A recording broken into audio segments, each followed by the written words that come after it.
በስመ አብ ወወልድ መንፈስ ቅዱስ አሐዱ አምላክ አሜን። ልዑል እግዚአብሔር ቤተሰቦች፣ የእናታችን የቅድስት ድንግል ማርያም የአስራት የቃል ኪዳን የበረከት ልጆች፣ የጻድቃን የሰማዕታት ወዳጆች በልዑል እግዚአብሔር ፍጹም ሰላም እላችኋለሁ።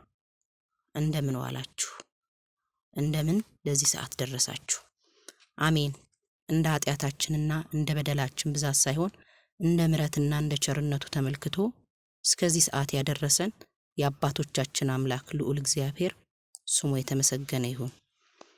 እርሱን ጠርተን እሷን የማንተዋት ንጽሕተ ንጹሐን ቅድስተ ቅዱሳን ቅድስት እናታችን ድንግል ማርያም ዘላለማዊ ስሟ የተመሰገነ ይሁን። አሜን። ይህ ዘወትር በየሳምንቱ በዚህ ሰዓት በምስካየ ኅዙናን መድኃኔዓለም ገዳም በተምሮ ማስተማር ሰንበት ትምህርት ቤት መስማት የተሳናቸው ጉዳይ ክፍል ከማህበረ ቅዱሳን ቴሌቪዥን ጋር በመተባበር የሚያቀርብላችሁ ሳምንታዊ ፕሮግራም ነው። በበዓለ ሃምሳ ላይ ሆነን ጾመ ሐዋርያት መቼ ይገባል? ስለምንስ ነው የምንጾመው? የሚሉ ጥያቄዎች ይነሳሉ። ጾመ ሐዋርያትን የቄስ ጾም ወይንም ደግሞ በክህነት ደረጃ ያሉት ሰዎች ጾም አድርገው ይታሰባል። ጾመ ሐዋርያት ከሰባቱ የአዋጅ አጽዋማት መካከል አንዱ ነው። ቅበላቸው እሁድ ሆኖ ጾሙ መግቢያው ሰኞ ከሆኑት አጽዋማት መካከል አንደኛው የአብይ ጾም፣ ሁለተኛው ጾመ ነነዌ፣ ሶስተኛው ደግሞ ጾመ ሐዋርያት ነው። ይህን አስመልክቶ መምህራችን ያስተምሩናል። ስለ ትምህርቱ እርሱ በመካከላችን ተገኝቶ በአፈ መልአክ ታርሞ ያስተምረን ይገስጸን ዘንድ ቅዱስ ፈቃዱ ይሁንልን። ወደ ትምህርቱ። በስመ አብ ወወልድ መንፈስ ቅዱስ አሐዱ አምላክ አሜን። በክርስቶስ ክርስቲያን የልዑል እግዚአብሔር ቤተሰቦች የእመቤታችን ቅድስት ድንግል ማርያም ቃል ኪዳን ልጆች ሁላችሁም እንደምን ናችሁ? እንደምን ቆያችሁ? እንደምን ሰነበታችሁ? የልዑል እግዚአብሔር አምላካችን በሰማይ መላእክት በእኛ በምድር ልጆች ስም ለዘላለም የተመሰገነ የከበረ ይሁን። እንዲሁም በአማላጅነቷ የማትለየን እናታችን ቅድስት ድንግል ማርያም ስሟ የከበረ ይሁን። ዛሬ እንደ እግዚአብሔር አምላካችን ቅዱስ ፈቃድ የምንማረው ርዕስ የሐዋርያት ጾም ይሆናል። ጾመ ሐዋርያት እግዚአብሔር አምላካችን ለአባቶቻችን ለነቢያት፣ ለሐዋርያት፣ ለሊቃውንት ጥበብ ምስጢሩን የገለጸው አምላክ ለእኛም ጥበቡን ምስጢሩን ይግለጥልን። ጾመ ሐዋርያት ይህንን ስም የሚሸጡት አባቶቻችን ሊቃውንት ናቸው። ምክንያቱም ይህን ጾም በተከታታይ የጾሙት አባቶቻችን ሐዋርያት ናቸው። ስብከት ከመሄዳቸው በፊት ወይም መንፈስ ቅዱስ ከመቀበላቸው በፊት ይህንን ጾም ይጾሙት ነበረ። በተለምዶ የሰኔ ጾም ወይም ጰራቅሊጦስ ጾም ተብሎ ይጠራል። ግን አባቶቻችን ሊቃውንት 318 ሊቃውንት ሰብስበው የሐዋርያት ጾም ተብሎ እንዲጠራ ወስነዋል።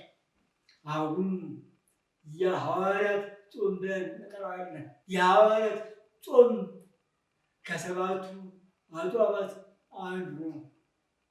ቅድስት ቤተክርስቲያናችን የጾም ስርዓት አድርጋለች። አንድ ክርስቲያን በ40 ቀን በ80 ቀን የተቀመጠ ክርስቲያን ከ7 ዓመት በላይ የሆነ ክርስቲያን እነዚህን ጾም ሰባቱን ጾም መጾም አለበት በዓመት ውስጥ ማለት ነው። እነዚህ ሰባቱ አጽዋማት በዝርዝር አንደኛው አብይ ጾም ማለት ጌታችን መድኃኒታችን ኢየሱስ ክርስቶስ በገዳመ ቆሮንቶስ የጾመው ጾም ነው። 40 ቀን 40 ሌሊት ጾም ለእኛ አስተምሮናል። የዲያብሎስን ፈተና ድል አድርጎበታል። በዚህ ምክንያት የጌታችንን ጾም እኛ እንጾማለን። ሁለተኛው የነቢያት ጾም ወይም የገና ጾም ጌታችን መድኃኒታችን ኢየሱስ ክርስቶስ ከመወለዱ በፊት አባቶቻችን ነቢያት ይጾሙት ነበር። ሙሴ፣ አብርሃም፣ የተለያዩ ነቢያት ጾመዋታል። በዚህም እኛም ከሰባቱ አጽዋማት ውስጥ አንዱ የነቢያት ጾም ጨምረን እንጾማለን። ሶስተኛው ነነዌ ጾም ነው። በነነዌ ከተማ ሕዝብ እግዚአብሔር አምላካችን ከሚሰጣቸው ቅጣት ለማምለጥ በነቢዩ ዮናስ አማካኝነት ጾም ታውጆ ለ3 ቀን ጾመውታል። እኛም ከተለያየ ሰይጣን ፈተና ለመዳን ነነዌ ጾም እኛ እንጾማለን ማለት ነው። አራተኛው ጾመ ደህንነት ነው ማለት ሮብ እና ዓርብ ሁልጊዜም የምንጾመው በዓለ ሃምሳ ውስጥ ብቻ የማይጾመው ግን ከበዓለ ሃምሳ ውጭ ሁልጊዜም ሮብ፣ ዓርብ እንጾማለን። ይህ ለምን? ጌታችን መድኃኒታችን ኢየሱስ ክርስቶስ ሮብ ቀን አይሁድ ምክር ያወጡበት ስለሆነ እኛም ይህን ክፉ ፈተና እንዳንጋለጥ ሮብ እንጾማለን። ዓርብ ቀን ደግሞ ጌታችን መድኃኒታችን ኢየሱስ ክርስቶስ በመስቀል ላይ ተሰቅሎ የዋለበት ስለሆነ በመስቀል ላይ የተሰቀለበትን ቀን በማሰብ ዓርብ እንጾማለን። ስለዚህ ሮብ እና ዓርብ የደህንነት ጾም ተብሎ ይጠራል። አምስተኛው ገሃድ የሚባል ጾም ነው። ጥምቀት በፊት ዋዜማ ወይም ጥምቀት በፊት 1 ቀን የምንጾመው ነው። ጥምቀት ብዙ ጊዜ ሮብ ሊሆን ይችላል ወይም ዓርብ ሊሆን ይችላል። በጾም ቀን ደግሞ በዓል። በዚህ ምክንያት አስቀድመን መጾም አለብን። ስለዚህ አባቶቻችን የጥምቀት ዋዜማ 1 ቀን ገሃድ ጾም እንድናደርግ ወስነዋል። ስለዚህ ጥምቀት በፊት 1 ቀን የምንጾመው ገሃድ ጾም ይባላል እና 6ኛው ደግሞ ፍልሰታ ጾም ነው። አባቶቻችን ሐዋርያት እመቤታችን ቅድስት ድንግል ማርያም ሥጋዋን ለማግኘት የጾሙት ጾም ነው። የእመቤታችን ቅድስት ድንግል ማርያም ካረፈች በኋላ ሥጋዋን ለመቅበር 14 ቀን ጾመው በ16ኛው ቀን እመቤታችን አድርጋለች እና ይህንን ደንብ ስነ ስርዓት በመከተል ቅድስት ቤተክርስቲያናችን የጾም ሕግ አውጥታለች። አሁን የምንማረው 7ኛው እና የመጨረሻው የሐዋርያት ጾም ነው። ይሄ ሐዋርያት ጾም አንዳንድ ሰዎች ካህናት ብቻ የሚጾሙት ይላሉ። ስህተት ነው። ምክንያቱም ቅድስት ቤተክርስቲያናችን ለሁላችንም የጾም ደንብ ሕግ አውጥታለች። ይህም 7 አጽዋማት ሁላችንም መጾም አለብን። የትእዛዝ ጾም ማለት ነው እና የሐዋርያት ጾም ካህናት ብቻ የሚጾሙት አይደለም። ማንኛውም ክርስቲያን በረከቱን ለማግኘት የሚጾመው ጾም ነው እና በረከቱን መሳተፍ እንጾመዋለን። ጾም ማለት ብዙ ሰዎች ጥያቄ አላቸው። ጾም ማለት ምን ማለት ነው? ጾም ማለት የሥጋን ፈቃድ መተው፣ ለነፍስ ፈቃድ መጽናት ወይም የነፍስን ፍላጎት ማግኘት ማለት ነው እና በስራችን ብዙ ነገር እንጠቀማለን። ለምሳሌ ሰውነታችን የሚገነቡ ምግቦች አሉ። እነዚህ ምግቦች ለሰውነታችን ኃይል ይሰጣሉ። በጾም ጊዜ ምግቦች አይበሉም። ስጋ፣ ወተት፣ እንቁላል፣ የተለያዩ ሰውነታችንን ጠንካራ ገንቢ ምግቦች አይበሉም። ለምን? የስጋ አካላችን ለእግዚአብሔር መገዛት አለበት። እግዚአብሔር ሕግ መከተል መልመድ ያለበት። በዚህ ምክንያት የስጋ ፈቃድ ማቆም ለተወሰነ ሰዓት መጾም አለብን። አሁን ቅድስት ቤተክርስቲያናችን እስከ 9 ሰዓት በገዳም የሚኖሩ አባቶች እስከ 12 ሰዓት ይጾማሉ። በጾም ጊዜ ደግሞ የሚበሉትን ሁሉ ውሃ ነው። ግን በከተማ ያለ ነው እንደ አስፈላጊነቱ ስጋ፣ ወተት፣ እንቁላል የተለያየ የሚመስሉት ሰውነታችንን የሚገነቡ ኃይል የሚሸጡ ነገሮች ማቆም ያስፈልጋል። ምክንያቱም ሰውነታችን ለእግዚአብሔር መታዘዝ አለበት። የሰው ልጅ ከ7 ባህርያት የተፈጠረ ነው። 3ቱ ባህርያት የረፍት ናቸው። ለባዊነት፣ ነባቢነት፣ ህያውነት። እነዚህ 3ቱ ባህርያት የረፍት ባህርያት ስለሆኑ እነዚህ 3ቱ ባህርያት የሰው ልጅ መጠየቅ አለበት። ለዚህ ነው የስጋን ፈቃድ ማቆም እና ለነፍሳችን መገዛት፣ መጾም፣ መጸለይ፣ መስገድ፣ እግዚአብሔር አምላካችንን መለመን በጾም ጊዜ በጣም አስፈላጊ ነገሮች ናቸው። ቅዱስ ዳዊት በመዝሙር 108 ቁጥር 24 ላይ ጉልበቶቼ በጾም ደከሙ፣ ስጋዬም ቅቤ በማጣት ከሳ ብሎ ጽፎታል። በጾም ጊዜ ማድረግ የሚገባ ነገር በዚህ የተቀመጠ ነው። ኃይል የሚሸጡ ምግቦች ከሆነ የስጋ ፍላጎታችን እየጨመረ ወደ መጥፎ ነገር ይመራናል፣ ወደ ኃጢአት ይመራናል። እነዚህ ነገሮች ማቆም አለብን ማለት ነው። 3 ልጆች ባቢሎን ምርኮ ጊዜ ዳንኤልን ጨምሮ ባቢሎን ምርኮ በሁል ጊዜ 3 ደቂቅ ንጉሱ ከሚሸጣቸው የተለያየ ምግብ፣ መጠጥ ራሳቸውን ከልክለው ሰውነታቸውን በጾም ላይ እግዚአብሔር አስገዝተዋል።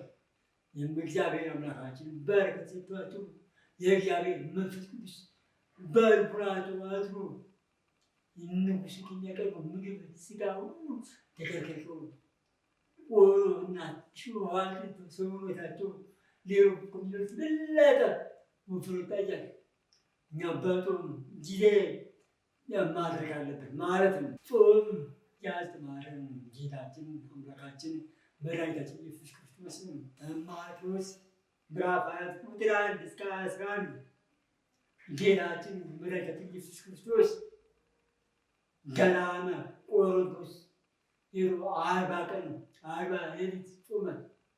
ከጾመ በኋላ ዲያብሎስ ፈተና አቀረበለት። ፈተናውን በድል አድርጎታል። 3 የተለያየ ፈተናዎች፣ አደጋ፣ ስስት፣ ሁለተኛው ደግሞ ገንዘብ መውደድ፣ 3ኛው ትዕቢት። እነዚህ 3ቱን ከባድ ፈተናዎች ዲያብሎስ አቅርቦ ጌታችን አምላካችን መድኃኒታችን ኢየሱስ ክርስቶስ ድል አድርጎታል። እኛም በተመሳሳይ ብንጾም ሰይጣን ከሚያመጣብን ልዩ ፈተናዎች በድል ማሸነፍ እንችላለን ማለት ነው እና ጾም ያዘዘው አምላካችን መድኃኒታችን ኢየሱስ ክርስቶስ በዚህ ጊዜ አዳም ሲፈጠር ጌታችን አምላካችን መድኃኒታችን ኢየሱስ ክርስቶስ እግዚአብሔር አምላካችን አዳምን ከፈጠረ በኋላ በገነት አኑሮ በገነት ያሉትን በሙሉ እጽዋት ትበላለህ፣ ከነዚህ መሀል ግን አንድ እጽዋት አትብላ እግዚአብሔር አምላካችን አዘዘው። አዳምና ሔዋን በገነት በሚኖሩበት ጊዜ የእግዚአብሔር ትእዛዝ አክብረው ጠብቀው 7 ዓመት ኖረዋል። ከ7 ዓመት በኋላ ግን የእግዚአብሔርን ትእዛዝ አፈረሱ። እግዚአብሔር ያዘዛቸው ይህንን ዕፀ በለስ አትብሉ ያዘዛቸውን ትእዛዝ አፈረሱ። በዚህ ምክንያት ከገነት ተባረሩ እና አሁን ጾም የተጀመረበት ጊዜ ነው። አዳምና ሔዋን የእግዚአብሔርን ትእዛዝ ቢያከብሩ ዘላለም የእግዚአብሔር ልጆች ሆኖ ይኖሩ ነበር። እግዚአብሔር አምላካችን በሰውና በአምላክ መካከል ተገዥነት ለመፈተን ጾም ተጀመረ። አሁን ግን በአዲስ ኪዳን ጾሙ ለበረከት ጸጋ እግዚአብሔር የምናገኝበት ማለት ነው። በአንደኛው ቆሮንቶስ ምዕራፍ 6 ቁጥር 13 ቅዱስ ጳውሎስ የላከው መልእክት ለቆሮንቶስ ሰዎች ሁሉም ተፈቅዶልኛል፣ ነገር ግን ሁሉም አይጠቅመኝም። በእኔ ላይ አንድ እንኳ ስልጣን የለውም። መብል ለሆድ ሆድም ለመብል ነው። ይህንን ጽፎታል። ሁሉም ተፈቅዶልኛል ማለት እኛ ነፃ ፈቃድ ማለት ነው። ሁሉንም ማድረግ እንችላለን። ብንበላም ብንጠጣም እንችላለን። ግን ሰውነታችንን ለእግዚአብሔር ማስገዛት የበለጠ ጥቅሙ ነፍስ ጥቅም ነው። ስለዚህ ነው ሁሉም የተፈቀደ ቢሆንም ነፃ ፈቃድ ቢኖርም እንኳን ምግቡን መከልከል ለእግዚአብሔር ትእዛዝ ለእግዚአብሔር ሕግ መገዛት ያስፈልጋል እና ሁሉም ተፈቅዶልኛል። ሲገቡም ሁሉም ነገር መብላት ለሁሉ ጥቅም ነው። ለእግዚአብሔር ሕግ መገዛት ያስፈልጋል።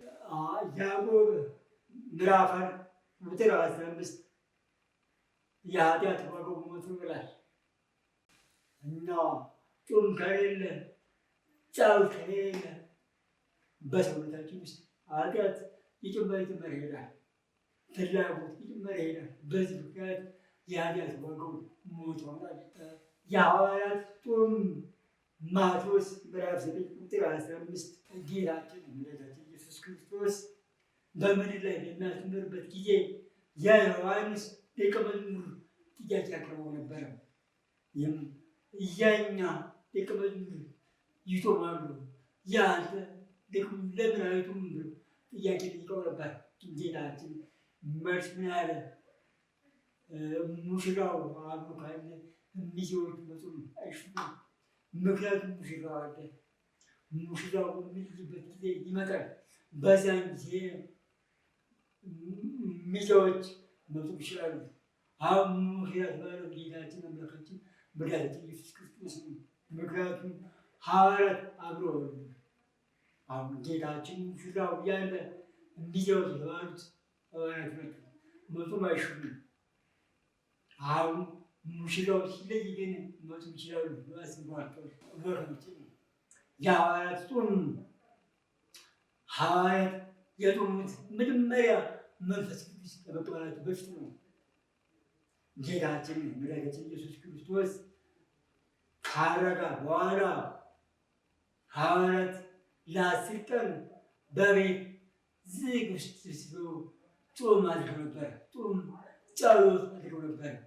ይህን ለምን አደረጉ? ተስፋ ቃል ሰጥቷቸው ነበር።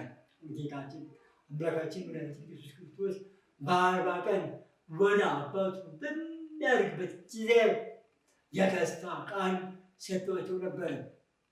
በዮሐንስ ወንጌል ምዕራፍ 14 ቁጥር 16 ላይ እኔም አብን እለምናለሁ ለዘላለም ከእናንተ ጋር የሚኖር ሌላ አጽናኝ ይሰጣችኋል።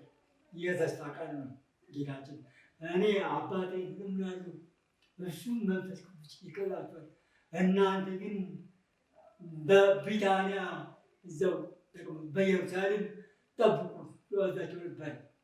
ስለዚህ ጌታችን ቢታንያ ወስማይ ካደረገ በኋላ ሐዋርያት በአንድ ቤት ጥቂት ተሰብስበው ጾም ጸሎት ያደርጉ ነበር። በዚህ ምክንያት ይህን የተስፋ ቃል በመጠበቅ ለ10 ቀን ጾመውታል። ጾሙ በረከት ተሰጥቷቸዋል። ምን መንፈስ ቅዱስ ተቀብለዋል ማለት ነው። መንፈስ ቅዱስ በ10ኛው ቀን ተሰጥቷቸዋል። የሐዋርያት ጾም ከመንፈስ ቅዱስ ከተቀበሉ በኋላም አለ። አባቶቻችን ሐዋርያት መንፈስ ቅዱስ ከመቀበላቸው በፊት እና መንፈስ ቅዱስ ከተቀበሉ በኋላ ጾመውታል። መንፈስ ቅዱስ ከተቀበሉ በኋላ ለምን ሆኑ? አንደኛው ስለተሰጣቸው ጸጋ መንፈስ ቅዱስ እግዚአብሔርን ለማመስገን ስጦታ አግኝተዋል። ሀሳባት ተሟልቷል። እግዚአብሔር ፊታቸው ቃል ኪዳኑን ተስፋ አግኝተዋል። በዚህ ምክንያት ጾመውታል። ሁለተኛው ደግሞ በዓለም ዞሮ ዞሮ ወንጌል ያደርጋሉ። ወንጌል ለመስበክ አስቀድሞ መዘጋጀት ያስፈልጋል። በዚህ ምክንያት ወንጌል ለማስተማር ከመሄዳቱ በፊት ሰብስበው ጾመውታል። ሶስተኛው ደግሞ ጌታችን አምላካችንን አብነት በማድረግ ነው። በማቴዎስ ምዕራፍ ቁጥር 12 ላይ ጌታችን አምላካችን መድኃኒታችን ኢየሱስ ክርስቶስ ከተጠመቀ በኋላ መንፈስ ቅዱስ እርግብ አምሳል በራሱ ላይ አረፈ። መንፈስ ቅዱስ ከወረደ በኋላ አልቆየም፣ ወዲያው ወደ ገዳመ ቆሮንቶስ ሄዶ ጾም። በዚህ ምክንያት ነው እነሱ አባቶቻችን ሐዋርያት እይታችንን አብነት በማድረግ ሐዋርያት ጾመውታል ማለት ነው። ምክንያቱም ጌታችን አስተምሯቸዋል። ቅዱሳን መጻሕፍት ጽፈውታል። መጽሐፈ ዲድስቅልያ ከ81 ኦርቶዶክስ መጽሐፍ ውስጥ ይገኛል። ምን ይላል? ሐዋርያት 40 ቀን ከጾሙ በኋላ ቅዱስ ጴጥሮስ እግራቸውን አጥቦ ሁሉም ለስብከት ይሄድ ነበረ። አሁን ቅዱስ ጴጥሮስ ይህንን ለምን ያደርጋል? የሐዋርያት አለቃ ማለት ነው። ጌታችን መድኃኒታችን ኢየሱስ ክርስቶስ ለቅዱስ ጴጥሮስ ሹመት ሰጥቶታል። በጥብርያዶስ ባህር አሳ በሚያዘጋጁበት ጊዜ 150 ታላላቅ አሳ በመርከብ በኋላ ጌታችን ሐዋርያትን ሰብስቦ ቅዱስ ጴጥሮስ በሐዋርያት ላይ ሹመት ሰጥቶታል። ጴጥሮስ ሆይ ትወደኛለህ? 3 ጊዜ ጠይቆታል። ጴጥሮስም አዎ ጌታ ሆይ እወድሃለሁ፣ በጎችን ጠብቅ። በሁለተኛው ትወደኛለህ? አዎ እወድሃለሁ፣ ታቦቶችን የበግ ታቦቶችን ጠብቅ። በሶስተኛው ትወደኛለህ? አዎ እወድሃለሁ፣ ግልገሎችን ትናንሽ በጎች ግልገሎችን ጠብቅ ብሎ አዞታል። በዚህ ምክንያት ጌታችን ባዘዘው መሰረት ስልጣን ከፍ ያለ ስልጣን ጴጥሮስ ሰጥቶታል። የሐዋርያት አለቃ ማለት ነው። በዚህ ምክንያት ጴጥሮስ የሐዋርያትን እግራቸውን ካጠበ በኋላ ስብከት ይሄድ ነበረ። ጾም የሐዋርያት ጾም የትእዛዝ ጾም መድኃኒታችን ኢየሱስ ክርስቶስ እኛን ሲያስተምረን በማቴዎስ ወንጌል ምዕራፍ 6 ቁጥር 16 ስትጾሙ እንደ ግብዞች ፊታችሁ ፊት አይበል፣ ለሰዎች እንድትታዩ ፊታችሁን አታፍዝዙ። እውነት እላችኋለሁ እነሱ ፊታቸውን ለሰው ፊት መሰብቶ ዋጋቸውን አስቀድሞ ያዩታል። አንተ ግን በምትጾምበት ጊዜ በስውር ላለው አባት እንጂ እንደ ጾመኛ ለሰው ፊትን አታሳይ ይላል። አሁን እናንተ ስትጾሙ ያሉማ ማህበር ጾም ነው። የማህበር ጾም ማለት 7ቱ አጽዋማት ጊዜ ነው እና የሐዋርያት ጾም በጠቅላላ የማህበር ጾም ነው። ምክንያቱም አባቶቻችን ሐዋርያት ጾሙ ለእኛ አስተላልፈዋል እና በግል ጾም ከሆነ ግን በንስሐ አባት የሚሰጥ ጾም እሱ ነው እና አንተ የምትውልበት ጊዜ በድብቅ በስውር ያለው አባት ዋጋ ይከፍላል።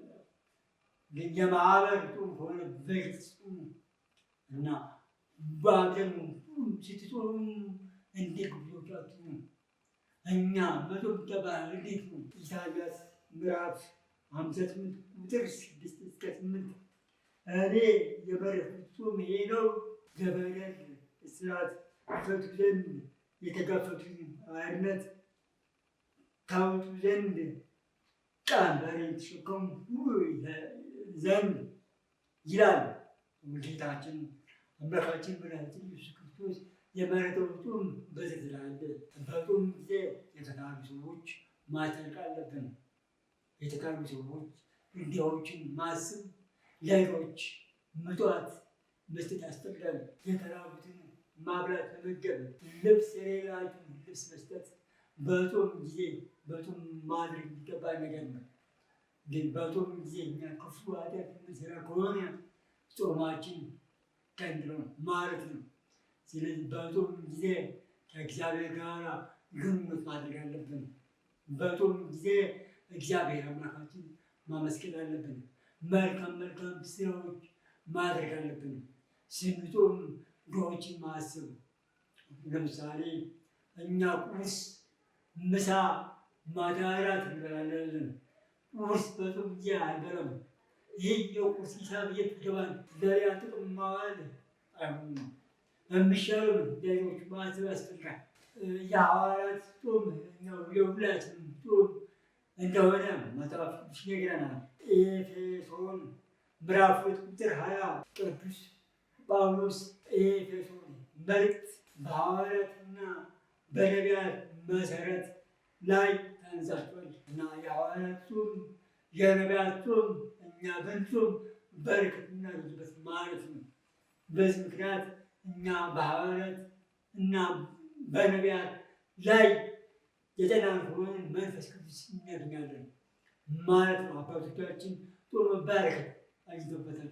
እኛም የሐዋርያት ጾም ሳንለይ መጾም አለብን። ሐዋርያት መንፈስ ቅዱስ ከተቀበሉ በኋላ ዓለም ዞሮ ለማስተማር እግዚአብሔር ጸጋ ተሰጥቷቸዋል እና በዓለም በሚኖሩበት ጊዜ እግዚአብሔር ከእነሱ ጋር ስለሆነ ምን ፍርሃት የለባቸውም። ምክንያቱም አስቀድሞ በጾም የእግዚአብሔርን ፈቃድ ጠይቀዋል። እኛም በንስሐ አባታችን አማካኝነት የሚሰጠን ጾም ከጨረስን በኋላ የተለያዩ በልባችን ውስጥ የሚገኙ የሰይጣን ፈተናዎች ይወገድናል ማለት ነው። ስለ ጾማችን በረከት እናገኛለን እና ብዙ ጊዜ የሐዋርያት ጾም የቀሳውስት ጾም የሚል ልምድ ስህተት ነው እና ጾሙ የሁላችን እንደሆነ አባቶቻችን ያዛሉ። ይህንን ጾም ብንጾም በረከተ ሥጋ በረከተ ነፍስ እናገኝበታለን እና እግዚአብሔር አምላካችንን ለአባቶቻችን ለሐዋርያት መንፈስ ቅዱስ እንዲሰጣቸው እኛም የሐዋርያትን ጾም ጾመን የእነሱን በረከት ይደርብን። ንጹሐን ሆኑ ሐዋርያት የተገኘው ንጹሕ ምንጭ የሐዋርያት በረከታቸው በሁላችን ላይ ይደርብን። ያስተማረን የመከረን እግዚአብሔር አምላካችን ስሙ ለዘላለም የተመሰገነ ይሁን። ወስብሐት ለእግዚአብሔር። ለመምህራችን ቃለ ሕይወት ያሰማልን፣ መንግሥተ ሰማያትን ያዋርስልን፣ ረጅም ዕድሜን ከጤና ጋር ይስጥልን። የፕሮግራማችን መክፈቻ የሚሆነው ዝማሬ ነው። የተምሮ ማስተማር ሰንበት ትምህርት ቤት መስማት የተሳናቸው መዘምራን ዝማሬ ያቀርቡልናል። ወደ መዝሙሩ ወደ ሕይወት መንገድ ይመራኛል ጌታ፣ ወደ ሕይወት መንገድ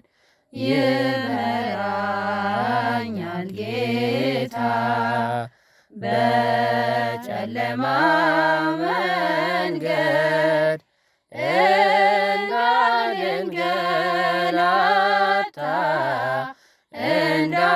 እንዳልንገላታ ፈጣሪ ብቻ ነው ሕይወቴና ክብሬ፣ ፈጣሪ ብቻ ነው ሕይወቴና ክብሬ፣ በእርሱ ደስ ይለኛል ሳቀርብ ዝማሬ፣ ሳቀርብ ዝማሬ፣ ጉልበት ሁሉ ላንተ የፍርሃት ይሰግዳል ጉልበት ሁሉ ላንተ በፍርሃት ይሰግዳል። ምሕረትን አድለን ፈጣሪ ቸል አትበል ፈጣሪ ቸል አትበል የምሕረትን ውሃ የተጠሙ ሁሉ የምሕረትን ውሃ የተጠሙ ሁሉ ከኃያሉ ጌታ ካንተ ይረካሉ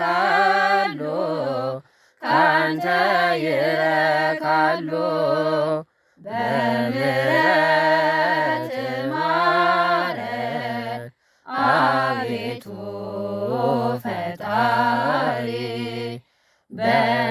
በምሕረት ማረን አቤቱ ፈጣሪ ለፍጥረት ሁሉ ነህና መሐሪ ነህና መሐሪ ሰላምን አድላት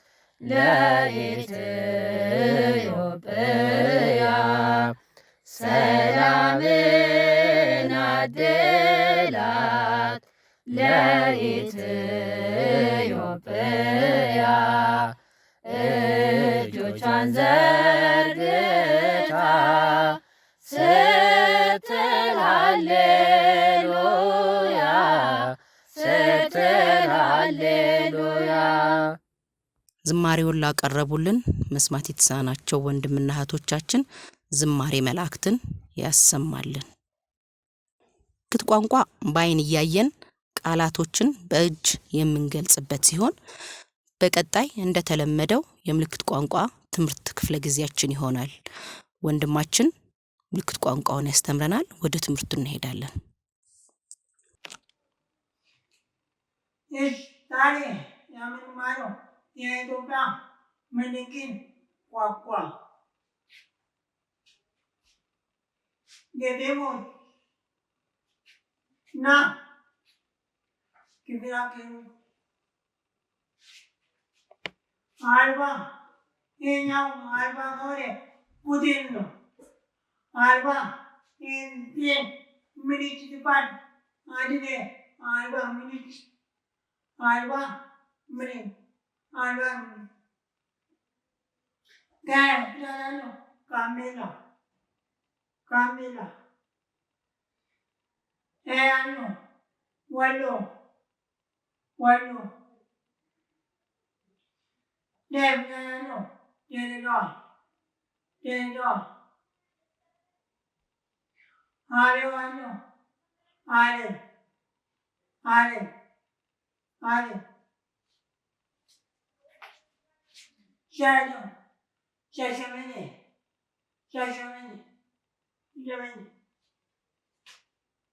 አሬዋኖ ሐዋሳ ሐዋሳ ኤልያን ራያ ራያ ራያ ያኖ ኢንዲያን ደብረ ማርቆስ ደብረ ማርቆስ ደብረ ማርቆስ ባይን ደር ባይን ደር ባይን ደር ሲያፊዳላሉ zapata zapata zapata metu metu metu आज्ञानो आचला आचला Achala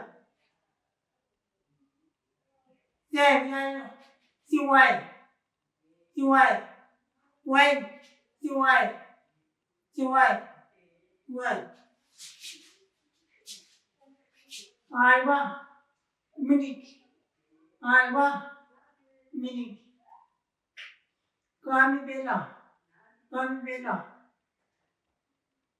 Walu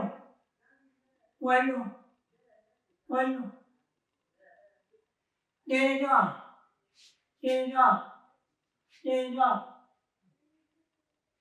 Agano Ale Wema Ale Shamiano Jeshomene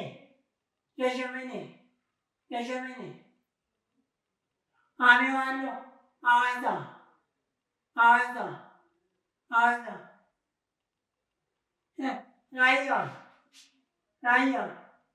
Raya Yami Mango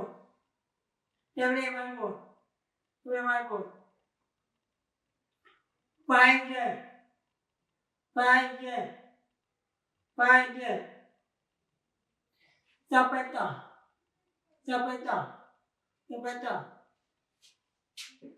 Metu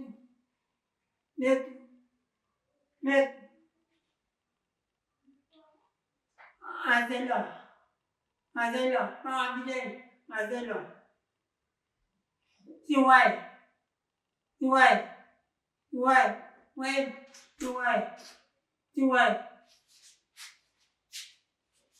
Alba Minik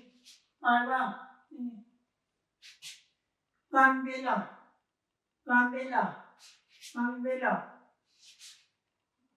Wallo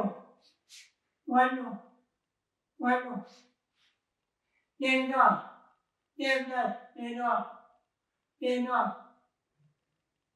Allen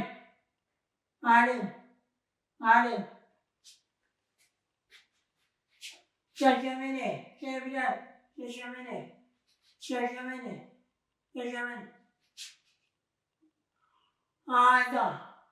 Aza Anan Miniki Papa Sintendo Aza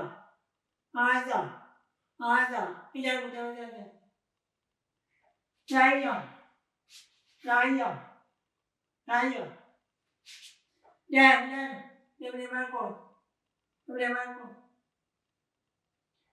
Banje Zapata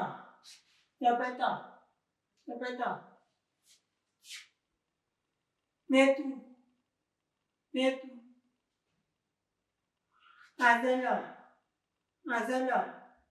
Azala Tiwai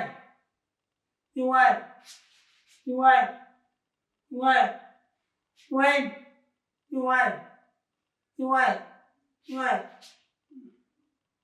መምህራችንን ቃለ ሕይወት ያሰማልን። እኛም በተማርነው ቋንቋ የምንገለገልበትና የምናገለግልበት ያደርግልን። አሜን። የፕሮግራማችን መዝጊያ የሚሆነው ዕለቱን አስመልክቶ መዘምራኑ ያዘጋጁልን መዝሙር አለ። ወደ ዝማሬው እንሄዳለን። መዝሙሩን መዘምራኑ ያቀርቡልናል። እኛ ከወዲሁ እንሰነባበታለን። የሳምንት ሰው ይበለን። ወስብሐት ለእግዚአብሔር። ንስሐ እንግባ ኃጢአት መስራት ይቅር። ንስሐ እንግባ ኃጢአት መስራት ይቅር። የአምላክ ባለሟሎች እንሁን በምግባር። የአምላክ ባለሟሎች እንሁን የአምላክ ባለሟሎች